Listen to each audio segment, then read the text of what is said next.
Hello, good morning mga pangga. So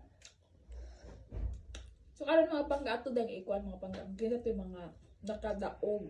No, kaya ito yung mga naka-answer sa akong mga tingmo ko nung gabi mga pangga ba. Nya. Karon mga pangga. Wala man ta naka-live gabi no kay kabaw namuga uwan bi gabi itaw. Perting ulan na dun sa amo adere nga nahuman alas 10 na kape no. So nangatog na tatong mga followers ato. So karon mga pangga atong review mga pangga ang comment mga pangga ha.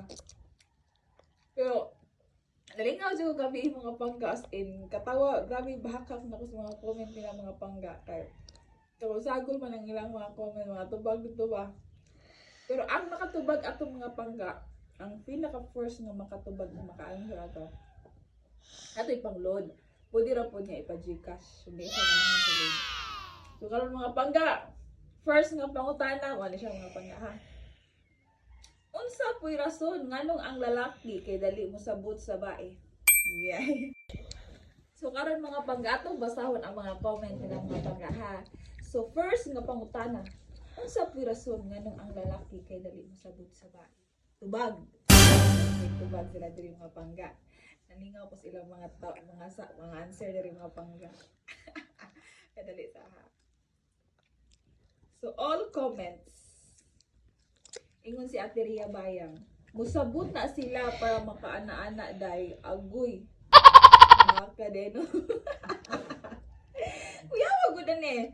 Pero kani siya tanan nilang answer no sakto mga pangga. Pero syempre ato ang content is more on siaw-siaw mga pangga. So kuan nga nag-get ang pauta na mga pangga. So ang answer gid ani mga pangga no. I-reveal ko niya. Sakto na answer ni ate no pero dili ni siya mao gyud an tumpak. Tumpak. So kani si Eric ambisyosang Oilebak. Musabot gyud dayon og ayo og dili kalato. Uy, kuyawan. Kuyawan aning imuhang tubag dol oy. Bitaw dol no hala. Inana din na dol. Si Sir Edlin Achay. Akay ba ni? Mag-ayo par. Si Ann Porlasin.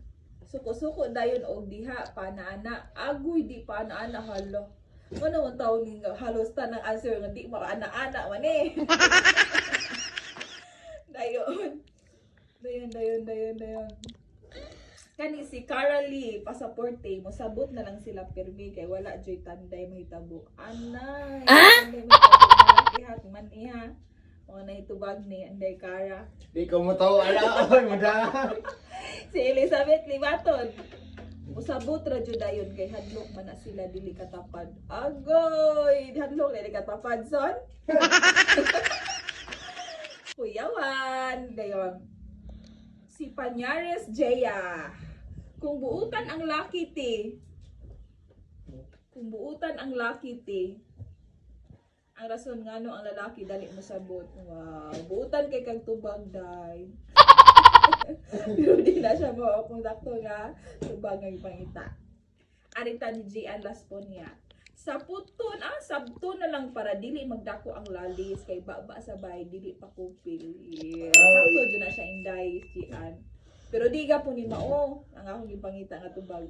Pang pageant na yung tubag. Sir Jufi, Kabanyeg La Puerta yay akong idol nga maestros mo albual ni comment. Ang answer niya duha ka buok among ulo ogoy agoy. Ayun dili natamuhon ng mga pangga kay nay nakatubag. So shout out day ko ni Sir Jofi La Puerta. Ang pangutana mao man ni ato review ha. Unsa puy rason ngano ang lalaki kay dali mosabot sa bae? Tubag. Syempre kay siaw-siaw biya niya nga atong kuan baya. Duha ka buok among ulo. Ato ang profile siaw-siaw biya atong mga content. So duha ka buo ang ulo sa laki. Asa man ding ulo ninyo di ay? Sa ubos o sa babaw. Alright, ang naka-answer ani mga pangga kay si Sir Joe Filaverta. Congrats day Sir Job. So ako i-message di ka unya sa imong prize Sir Joe.